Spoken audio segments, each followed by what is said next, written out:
smiling and nodding ominously. Drew felt a sting as something from the other direction ripped into their shoulder. They slammed into a platform wall as a giant nail pulverized one of their NFT shoulder plates. Drew pivoted round on one foot, ducking behind the platform as more nails smashed into the wall. Drew peered out at Tacky, who continued to fire in their general direction. Carlos's voice came over the voice chat. We're still down. Staying covered till we get back in the... Don't worry, Drew interrupted. I got this. Drew was thinking at light speed, the flag in hand. They could do this. All they had to do was run. They would prove they were more than Carlos's less talented sibling. Drew would be the one to get their brother to the pro league. How many times do I have to tell you? Carlos replied, be a team player. Drew muted him. Carlos would thank them later. Drew made a fast break for the skeleton crew fort, clutching the flag in one hand, blasting back in Jason's direction with the other. Their sniper rifle clicked empty. A message flashed up. Out of ammo. Would you like to buy more? Yes? No. Drew nodded yes, panicking. Another message flashed. Insufficient funds in your wallet. Drew cursed, hurling the NFT sniper rifle. It disappeared with the words as Drew steamed ahead with the flag, running up a wall and jumping onto a high platform. Jason locked onto Drew's position. Drew threw themselves from the platform with all they had. They reached out an arm, grabbing a high ledge, the last platform between Drew and the skeleton crew fort. All they had to do was pull themselves up without getting hit by the rocket, a maneuver they had pulled off hundreds of times in the juniors. Drew paused, hanging from the ledge, looking back at Jason, savoring the moment. This was going to be epic. Jason fired the rocket launcher, a missile wailed towards Drew. The gecko grip in Drew's armored glove did its job, tightening their hold as it was supposed to. Their bones were kicked into gear, allowing Drew to hoist their own body weight to one side, slipping the rocket with ease. Crum! The rocket missed. Carlos and Riz cheered. Drew could almost taste their new life. They strained, pulling themselves up over the top, onto the ledge. Drew was there, almost home. SKK cracked. The latch on Drew's armored gauntlet snapped open. A huge fissure began to rip through the glove. Drew watched in horror as it split, and their hands slipped out. It was only then, as they started falling, that they realized how high up they were. Drew's heart thumped. The air got faster. The floor got closer. They screamed, wham. Airbags inflated as they hit the floor. Flag dropped. Drew sat up as the airbags deflated, winded and wheezing, struggling to get their bearings to make sense of what just happened. A blur of blonde hair and blue armor streaked past, snatching the flag. Rug Mob has the flag. Drew felt their world breaking apart, like it always did when it seemed like things might finally be getting better. Helplessness and self-pity washed over them. No. They pushed their feelings down. No. Drew had risked everything for this. They wouldn't let them take it. They scrambled up and after Tacky, feet pounding the floor, gaining on him. Drew was almost on Tacky when they saw Jason, running straight at Drew from the side. There was no time to move. Jason narrowed his eyes through his visor. He swung the rocket launcher, hitting Drew with the NFT weapon, but also catching them with a mean, RL right hook. JFF on Broadsides wore HF for D. Drew smashed into the side of a platform with a crunch. Their real helmet came clean off. They would have yelled foul if they weren't winded, but instead they crumpled to the ground in a heap, their vision blurred and yellowed as the blow rocked through their skull. Behind them, Tacky vaulted up into Rug Mob's fort with the flag in hand. Flag captured. Rug Mob wins. Jason loomed over Drew, looking down at their face finally. A mess. Drew looked up at him, trying to pretend they weren't humiliated, trying to get the air back into their lungs. Shiv and Tacky appeared behind them. Drew touched their nose. Their hand came away bloody. Shiv burst out laughing. Carlos, tell me you didn't just sub your younger. They're younger. They couldn't even get the words out through the laughter. Into a league game. Shiv asked in disbelief. Freaking classic. Wait, I know this little bozo, exclaimed Tacky, peering down from the fort at Drew. You're that weird kid from the juniors. You fix printers, right? You fools are getting booted for this for sure, man. What are you, like? A child soldier. This kid ain't even in the senior league, Shiv exclaimed. Tacky and Shiv fell about laughing. Jason smirked at Drew, shaking his hand. Drew looked up at the bleachers. Even the kids up there were laughing. Riz and Carlos walked up. They looked humiliated. Drew was broken. Their cheeks glowed hot. It was all lost. They wanted to cry. Jason swaggered past Drew, walking towards the locker rooms. Now you know what the wrong side of me looks like, he hissed. He kicked Drew's broadside helmet into their ribcage. Dickhead. The defeated warriors looked as bruised and tattered as the shared car driving them home.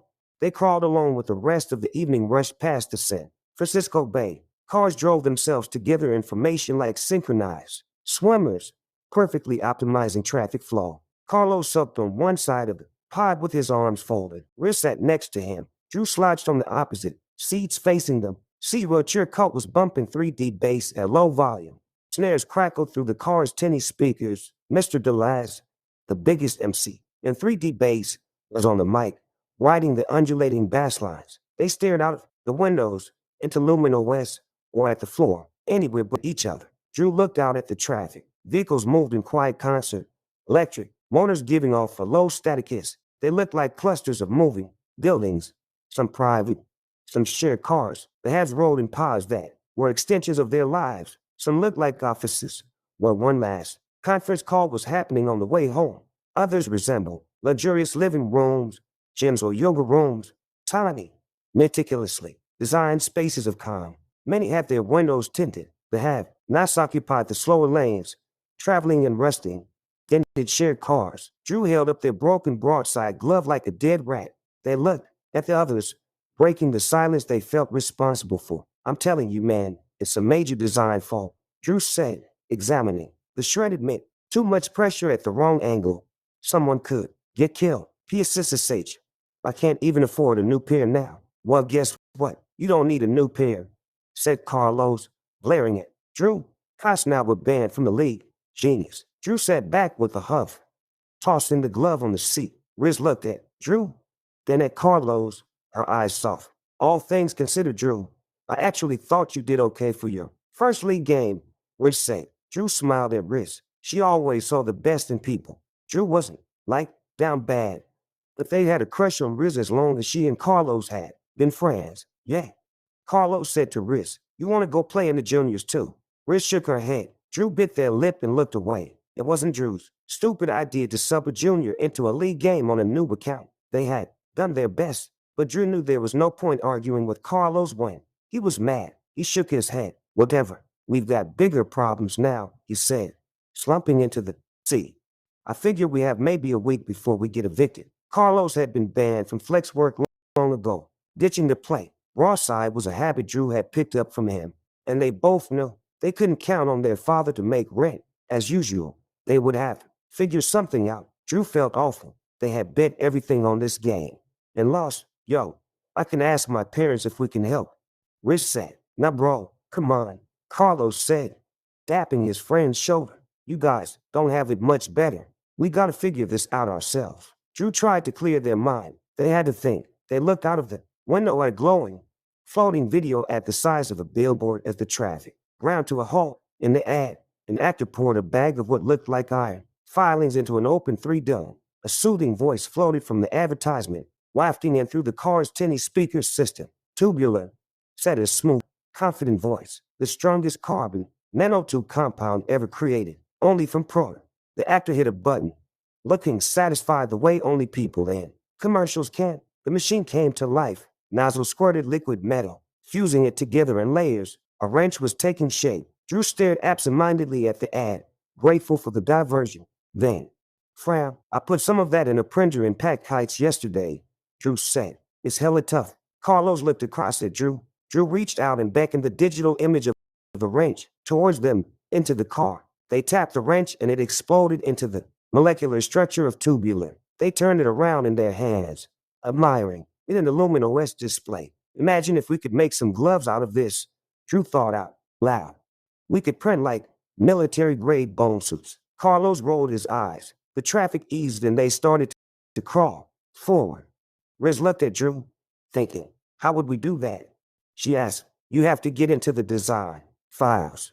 And why would that help us now? So, Drew answered, flicking the image away. We get into the design files. Maybe we could sell some suits, like as printable NFTs. Just low key until we get some money together. Pay the rent, pay the fine, and get you guys back into the league. Riz looked at Drew like they were a crazy person. So you mean like hack the design files and then sell illegal off-brand knockoff Janky-ass Broadside NFTs. Drew shrugged. Carlos shook his head. What I keep telling you. Drew's just like our dad. Man. Riz turned her body towards Drew, as if to emphasize the seriousness of the point she was about to make. Didn't they teach you about that stuff in history class yet? You don't. Remember why they killed all those people back in 29 at City Hall? She asked. That was when the police still ran things. I don't want to think about what would happen if you messed with something owned by Proto now. They wouldn't know, Drew answered. We'd be careful. Since when have you ever been careful? Carlos chuckled as the shared car made the turn onto Market Street. You know what? Don't even joke. We're almost at the checkpoint. At the top of Market Street, a thick concrete archway loomed into view. Standing guard at the mouth of the financial district, it had the Proto Pyramid logo on its apex. Above the logo, Drew made out the silhouette of a gun, turret. Its various barrels, scopes, sensors, and cameras faced down at the traffic. A robot manned the turret. It seemed to Drew like it was staring right at them. Drew had grown up with these robots watching over them and the rest of the city for almost as long as they could remember. They were known as marshals. There was a time when Drew was younger when marshals weren't there, but that time felt hazy and misshapen. Like perhaps they dreamed it. Marshals patrolled the line of vehicles, scanning each one before letting it pass. They were 5 feet tall. They walked awkwardly, red and white armor. Place covered their black endoskeletons, exposed only at the joints. They looked like puppets made from old pieces of traffic cone. Their blue backlit eyes scanned all they surveyed. Their antennae twitched like rabbit ears, relaying information back to an army of data scientists and security AIs. If you looked hard at a marshal, you could see fluid pumping around its hydraulic system. The red and white armor with blue eyes was designed to convey patriotism and authority, but marshals didn't make Drew feel secure. The robots looked and acted like cops, but their objective was not to protect people, but property, specifically the intellectual property of Proto, its subsidiaries and other organizations that paid them for security services. An automated voice drifted from the checkpoint as they approached. To ensure your family's safety, only use approved Proto products and software. It announced any unauthorized downloading, printing, minting, or growing can result in fines or imprisonment. The marshal stopped by the shared car. Its eyes glowed as it moved its head, scanning the entire vehicle. It could access all the shared car's data and travel logs. Drew, Carlos, and Riz watched as every RFID radio frequency identification chip in the vehicle was inspected. Drew didn't look at the robot as it scanned their face, used extra scrutiny at checkpoint searches. They were 2 dirt poor kids with a Muslim girl, so they always got stopped. At least, human cops were supposed to treat everyone fairly. Marshals were programmed to racially and socioeconomically profile. The robot's eyes ran over every detail, from the parts of the shared car to the tiny plush toy in the shape of a broadside helmet hanging from Carlos's backpack. Then the marshal froze. It turned and walked back to where Drew sat, with the window open. It stopped, leaning in. Drew blinked back at it. What had they done? Just as Drew figured it out, the robot snapped out. A hand yanked the back door open and dragged them out by the collar. Hey, Carlos shouted, let go. The marshal slammed Drew against the car. His fingers closed around Drew's throat. The robot raised its other hand. Drew watched the hand twist and morph, fingers disappearing into the arm. A vortex opened in his palm, pulsing white hot, a low sound rising as the pulse charged. Drew felt the warmth from the heat blaster as the marshal aimed point blank at their face. Hands behind your head. It barked. Carlos and Riz looked at each other and climbed out. Please, stop. Riz pleaded with the marshal, raising her hands in the air. We didn't do anything. Get back in the cab. Place your hands on the dash, shrieked the second marshal's voice from behind Riz and Carlos. They both jumped as 2 more marshals approached. He blasters cocked. Riz and Carlos did as they were told. An item back there has not been properly authenticated on the Proto blockchain, the marshal holding Drew said, motioning to the truck's back seat. The second marshal kept its weapon trained on Carlos and Riz while the third opened the back door. After a few seconds, it emerged, holding up the damaged broadside gauntlet from the back seat. Drew looked at it, trying to speak despite the hand crushing their windpipe. The chip must have broken in the fall. Drew spurted. It just happened. Any came.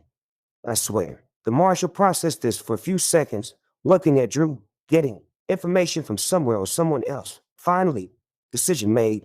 The robot stepped back and lowered its weapon. Get it fixed immediately. It ordered. We'll catch you with this again. You will be taken in for questioning. The shared car pulled away from the checkpoint as the marshals moved on to the next car. Assholes. Carlos seat. Drew rolled low in their seat, trying to get their breath back. Riz looked over. You okay? She asked. I'm fine, thanks. Drew replied, shooting them both a look. Drew, you know if we raised up, it just would have made things worse. Carlos said, the only thing they understand is brute force. Drew looked back at him, puzzled. Brute force. Drew frowned. Then their pink and blue eyes widened. They grinned like a mad scientist. That's it. Drew exclaimed. That's what? Said Carlos, mystified. I figured it out. Figured out what? That's what we need. Brute force. What are you talking about? Drew's eyes twinkled. I just figured out how we're going to hack Broadside. Nothing in the living room at Drew and Carlos's apartment made sense. It was like one reality cut and paste over another. Sometimes Drew thought about redecorating, but to fix the place up would mean acknowledging what was broken. The ornate, fading wallpaper didn't go with the Broadside posters that covered it. The intricate flower pattern on the couch was a canvas for stains and graffiti. It was torn and patched up with duct tape, like an old punching bag. A 3D printer sat in one corner, not a 3 done, an old model that was just as beat up as the couch. Dust and neglect covered everything. A broken, cleaner ballet slumped against the wall like a sleeping drunk. The room was a vessel designed by parents from some previous decade that saw the future going one way, but at some point, it had gone another. Since then, the room had become something else. The teenage siblings imposed their version of fun and freedom on a backdrop of some family life that had faded and then become lost. Drew was no longer sad about this, or rather, they chose not to think about it. Both Drew and Carlos preferred to get on with things. Mom was gone, and Dad may as well be. This was just life, and life, like living rooms, was for living in.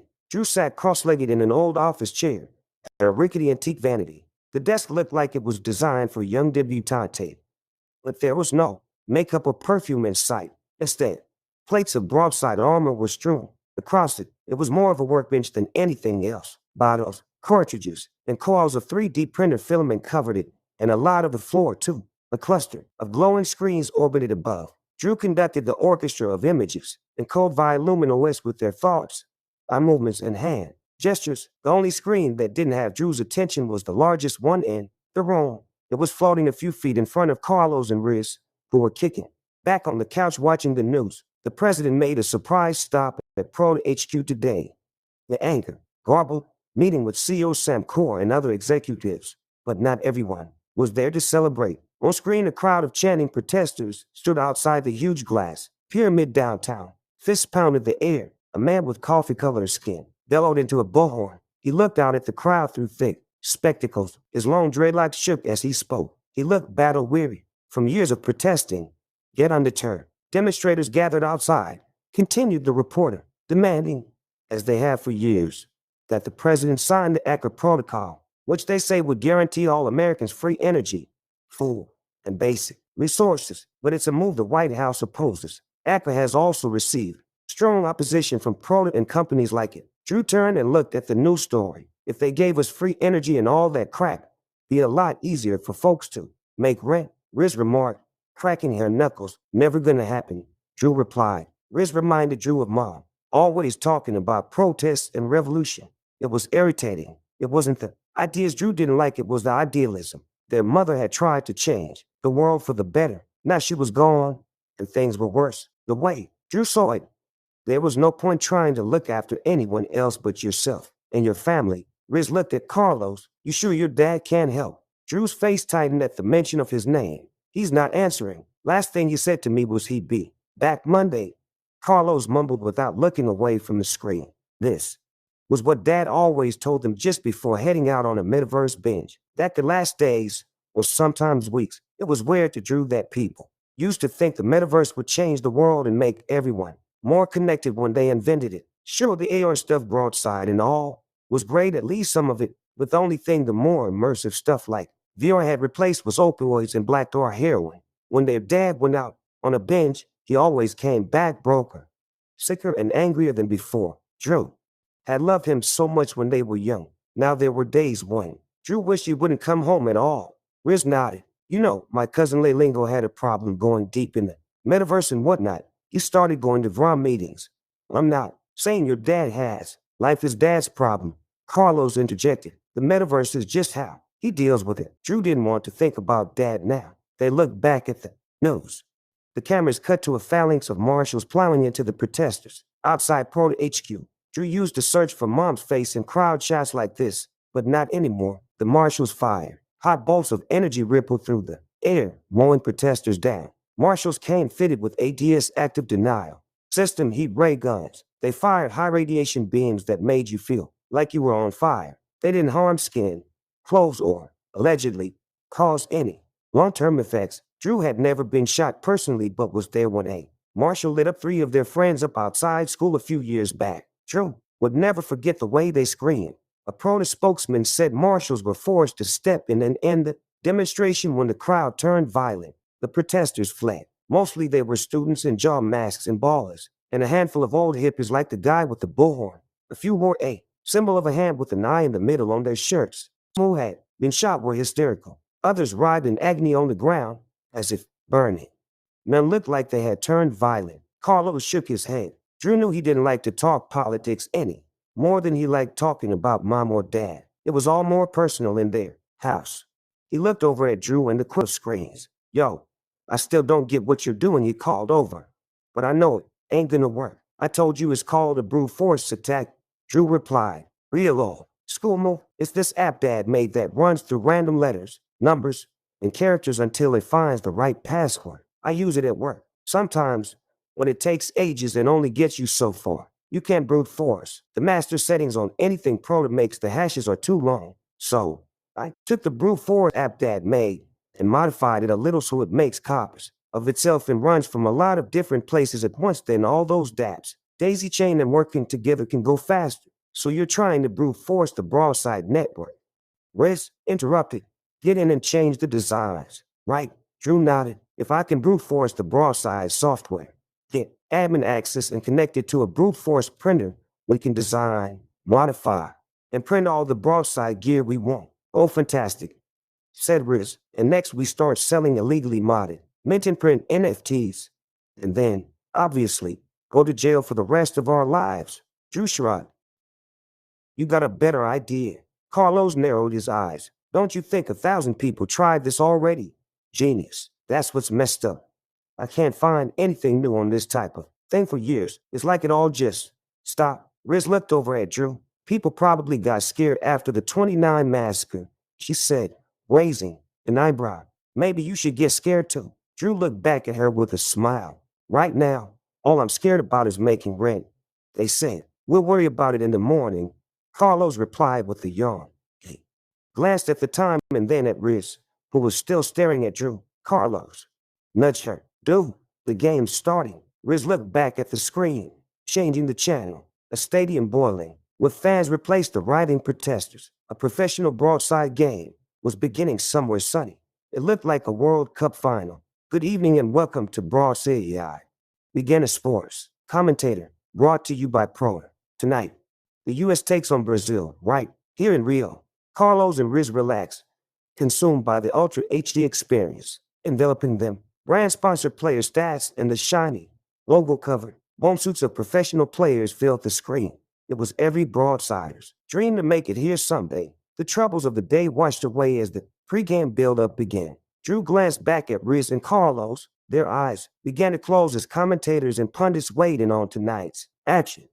They were both asleep before the game began. Across town at an establishment known as the Bubble Kitchen in South San Francisco, Koff Weems and his friend Omar Mendoza were starting the night shift, watching the game too. They stood behind the counter wearing crimson Bubble Kitchen t-shirts, serving customers absent-mindedly. They had the game's commentary turned down, with a 3D bass beat by Eclectic Method on in its lace. Their eyes remained fixed on the screen floating above the door of the grubby fast food joint. To the untrained eye, it really looked like this was what was happening. Just 2 kids dishing up slop in the slums for minimum wage. Apart from the fact that you didn't see a lot of humans working fast food jobs anymore, it was a great front. No one had any idea what really went on here, not unless they needed to. The tiles on the walls were hot and greasy. 5 tall glass vats stood on the workstation behind them. Fist-sized lumps of meat simmered inside the casks. floating on thermals of bubbling water. Koff nodded as an old guy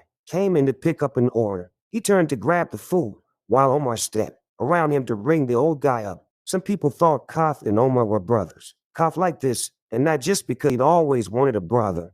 Instead of a big sister, Hope acted like she was his mom. Koff and Omar were both 19 with shaved heads and hard brown eyes, but they didn't look much alike. Koff was a small, muscular black kid. Omar was heavy-set and Hispanic. Koff knew they appeared similar because they moved as if in sync with each other, the way professional Broadside teammates did. Their connection reassured Koff that they really were that good, and that soon enough they'd be up on that screen, themselves, out of the slums and away from this shady caper. He kept an eye on the game as he hit a button, and the lumps of meat started sinking towards the draining tray at the bottom of the cylinders. They need to put XXO in at the start. Hit him hard from the jump. Koff griped as he hit another button, eyes never leaving the game. He shoveled vat-grown chicken and fries from the draining tray into a bag. Brazil don't play. This is gonna get ugly. Early. He passed the bag to Omar. Nah, said Omar, shaking his head. He watched the old guy's wallet transfer a money icon to the bubble kitchen wallet icon floating above the counter. Let him come out hard. Get gassed out, he said as he handed the bag to the customer, and an NFT receipt wafted from the bubble kitchen wallet into the old guy's wallet. Then throw in an XXO when they ain't got the energy to deal with him no more. The old man left with a nod. Omar nodded back. Yeah. Asked Koff, moving toward Omar like a boxer, jabbing at his ribs. What? Like you get gassed 2 minutes into a game. Step off. Omar frowned as he shifted his heavy frame away from Koff, sucking his teeth, motioning like he might give him a backhand. You need that road work, son. Koff chuckled. Koff checked his watch. The customer, not these humps buying food. The real customer was late. His watch was the last thing his mother had given him. It had his real name engraved on the back. Kenna. She called him that before she passed, but no one else did. Koff stood for King of the Hill, a nickname he earned in the junior leagues because of his exceptional ability to hold a piece of territory. He met Omar in the juniors and had only gotten better since then. Nowadays they played on a respected South City senior league team known as Halfway Crooks. Omar didn't move as fast as Koff, not by a long shot, but he was truly gifted with a sniper rifle. Koff looked out at the dimly lit street. Nothing. If this guy didn't show tonight, he knew he would catch hell from Dinesh. Like most kids out here, Koff wanted to turn pro. But unlike your average league player, he actually had a chance. He knew that. Omar knew that.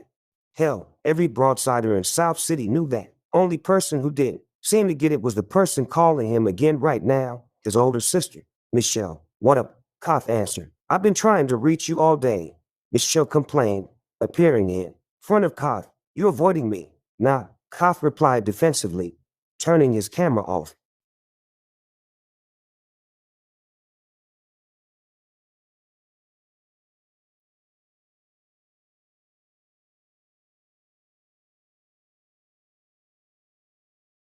Michelle's face disappeared. I'm at work is all. What's going on?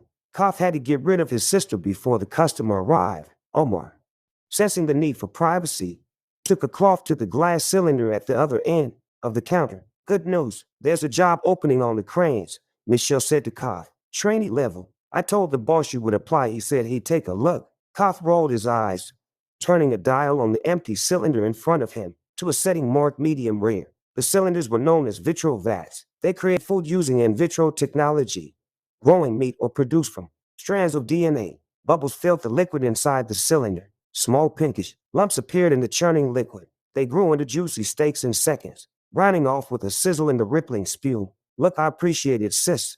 I do, but I'm good here, Koff insisted. Come on, Koff, Michelle sighed. You can't work fast food all your life. Flipping burgers is a robust job. You need a real plan if Broadside don't work out. PSSSH, you know that's not all we. Koff stopped talking, distracted by the opening door. A ruddy, weathered-looking woman in her 50s wearing a headscarf walked in. Dinesha was the owner of Bubble Kitchen. She was a short, sweet, lanky immigrant with a stern expression. Resting business face, as Omar called it. Everyone in the hood knew Dinesha. She was an entrepreneur with fingers in all manner of pies. Koff liked her, but he figured the less he knew about her other ventures, the better, given what they were up to here. Dinesha scanned the room like a marshal, inspecting the shop top to bottom. Omar turned and busied himself with a vat opening it up so that steam escaped into the air like a genie. Dinesh's gaze locked on Cobb's phone icon. We're expecting a customer. Dinesh snapped. I know Dinesh.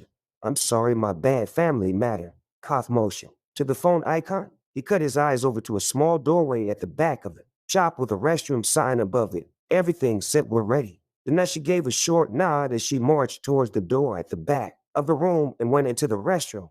Koth went back to his call. You know I'm making good money with this right now, Michelle. It's the way you're making it that bothers me. Michelle snorted back. At least give it some thought. The cranes would be a good look for you. Koth said. I'll talk to you later. He hung up inside as he walked back to the counter, where Omar was still fixated on the game.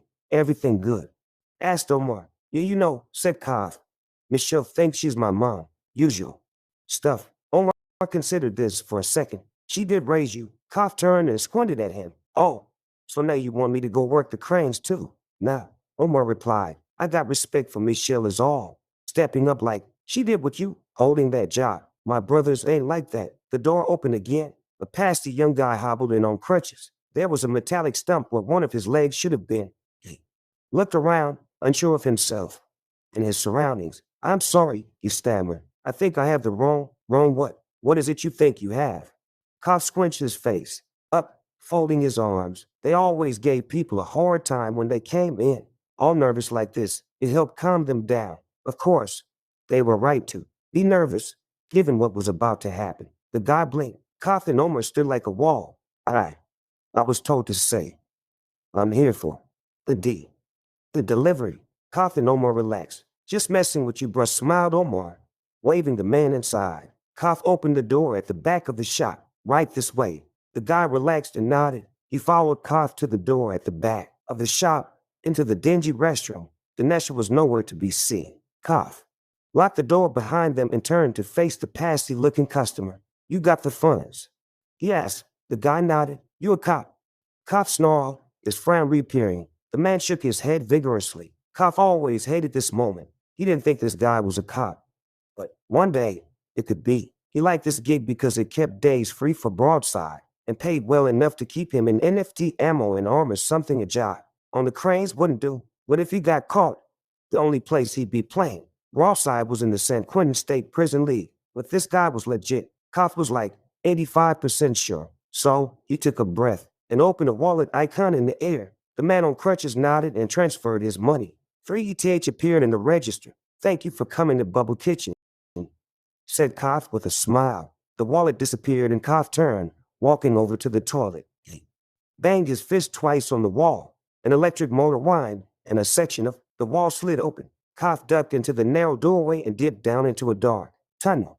The guy on crutches followed, struggling to stay upright as he crouched. They went down a flight of narrow stairs into a dim, grimy basement that had been converted into a makeshift operating theater. Dinesh stood next to an operating table in dental green scrubs, face, shield, and face mask. A headscarf was still on.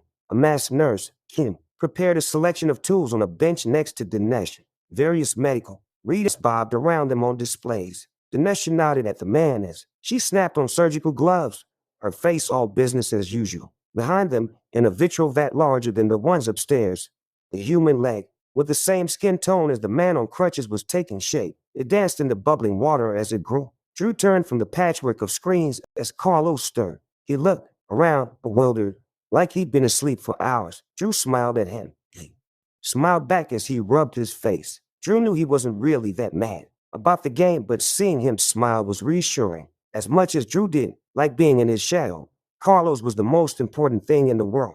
The Broadside game was still on the screen. Riz was fast asleep next to Carlos, her head hanging off the other side of the couch. Carlos sat up as the game on screen began to pick up pace. The commentator's voice rose with the roar of the fans in the stadium.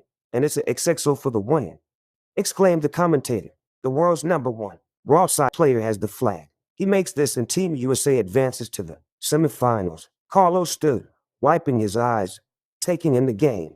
He watched as an XXO, a quarterback-sized Broadside player, snaked through the arena. He ran with the flag in one hand, sidestepping the enemy, making effortless headshots. Gee, come on.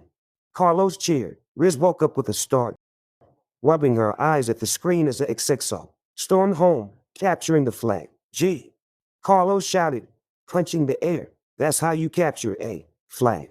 You say, Riz, still coming round, looked over at Drew's glowing mess of screens. Geez, you're still messing with that? She asked sleepily. On the largest of the cluster of floating screens in front of Drew, a message kept flashing up. Access denied. I'm almost there. Drew replied. PSSSH, you said that an hour ago? Said Riz. She lay back on the couch and closed her eyes. By midnight, fatigue had claimed all three of them. Drew slept deeply, curled up awkwardly on the beat-up office chair. Carlos was almost falling off the couch, snoring. Riz lay comatose next to him under a blanket. Drew screens floated in the air above them, rippling like jellyfish. The message kept flashing. Access denied. Access denied. Access denied. D. Drew opened an eye at the sound, frowning, looking over groggily at the screens, then opened both eyes wide. Finally, they jumped up. The access denied message was gone, replaced with the clean, blank interface of the back-end program. A solitary green command line blinked in the void, waiting for instruction. Yes, Drew whispered, and then shouted, yes, waking the others. Riz looked over. A title screen appeared. Broadside. System admin panel. What the? Riz murmured, wiping the sleep from her eyes. It worked with Ann. Drew exclaimed, exploring screens frantically. We unlocked it. It's all here. Riz stood, backing away from the cluster of screens in disbelief. Carlos looked around, blinking like he was still asleep. Designs and code started to fill the room. We can do anything we like. Drew beamed. Play for free. Improve the game. Mint and print new armor, whatever we want. No, Riz said, shaking her head. No. Turn it off. What? No way. Drew turned to her, getting defensive. Carlos stood up, looking at them both. What's happening? Riz kept her eyes fixed on Drew. Shut it down, she ordered. This is crazy. I didn't think you'd actually do it. Do you know how freaking illegal this is? This is our ticket to a better life, Riz. Drew countered. I lost us the game. But I can fix this, don't you see? We can sell mods for the game. Make some money. You guys can go to the pros. And Drew's voice trailed off. Riz wasn't buying it. She grabbed her backpack from the couch as she turned towards the door. Drew jumped up and grabbed her hand. Riz looked down at their hand, on hers, and paused. It felt warm. Their eyes met. Wait, Drew said softly. Fine.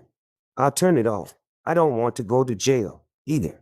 But if we don't try something, we'll be living in the slums before the week is out. This is our only option. Just let me print one pair of new gloves. Okay. One pair. Riz sighed, shaking her head, but she wasn't moving. Drew backhanded several bottles of empty printed filament onto the floor and stretched a hand down the side of the printer, finding the power button. The printer whirred, flash-eating filings, fusing them together layer by layer. In a few seconds, the machine pinged. Drew's new broadside gauntlets emerged. They held one up, examining the glove, eyes wide, before sliding it onto their hand. It tightened around the wrist, conforming and adjusting itself until the fit was perfect. Drew turned to Riz and Carlos. These are better than my real pair. Drew picked up the old broken gauntlet, crushing it like a tin can in their new strengthened glove, before chucking it into the recycle chute on the top of the printer. The machine churned the glove back into filings, separating each material as it went. Riz put the other new glove on. It constricted around her arm the same way. She blinked and let out a laugh. You actually fixed the fault. Carlos examined it too. He looked impressed. Drew smiled slyly. Okay, so I guess I'll just shut all this down then. Well, hold up, Carlos said. Print me some too. After that, the talking stopped. None of them wanted to think about the implications anymore. Even Riz seemed too caught up in the thrill to worry about the risk. Besides, they were saving everything locally, air gapping, devices, no cloud, cold wallets, new accounts, no trace, but a VPN too, just in case. They accessed the physical armor files, tweaking and modifying designs, experimenting with materials, printing out Frankenstein-like mashups of different plates and joints. It was no longer just about the rent money. This was fun. Some were instant improvements. Most were failures that went immediately back into the recycle chute. They built and destroyed quickly, honing prototypes until they hit upon something they liked. The hours got smaller. They molded custom helmets, shaped like animal skulls, aliens, poop, emojis, teapots. Nothing was off the table. They skinned the armor in colorful patterns and borrowed designs from friends. The armor looked hand-drawn because it was. Thoughts were drawn with fingers in the air and saved as designs, which were then printed and became real. They opened the files for the holographic NFT armor, tweaking those designs too. They added barrels, magazines, and scopes to guns. They made inoperable, unwieldy, cartoonish weapons. They tested them on each other. Fake firestorms filled the room as grenades and explosives were flung around liberally. They made things that made the game more fun. They made things that made it more efficient. They made armor and weapons that made them laugh. But most of all, they made these things because for the first time in their lives, they could. The sun started to rise. Daylight crept in around the edges of the curtains. And finally, they paused. They stared at the tapestry of screens they had stitched together. It filled the room floor to ceiling, displaying a new, hand-drawn world of exaggerated new bone suits and NFT weapons. Newer gauntlets and armor plating covered the vanity and floor. 3 brand new bone suits sat like knights on the couch, their cartoonish animal and alien skull helmets resting on their chest plates. Even as real items, they looked like half-finished sketches. The multicolored paint jobs made them look like mech warriors at summer camp. The overheated printers sat exhausted in the corner. There was no more material to work with. Every filament, cartridge, and bottle of filings was spent. They looked around the room, as excited as they were sleep-deprived in all of their creations. And that's when it hit them. Wrist blink. What did we do? 75.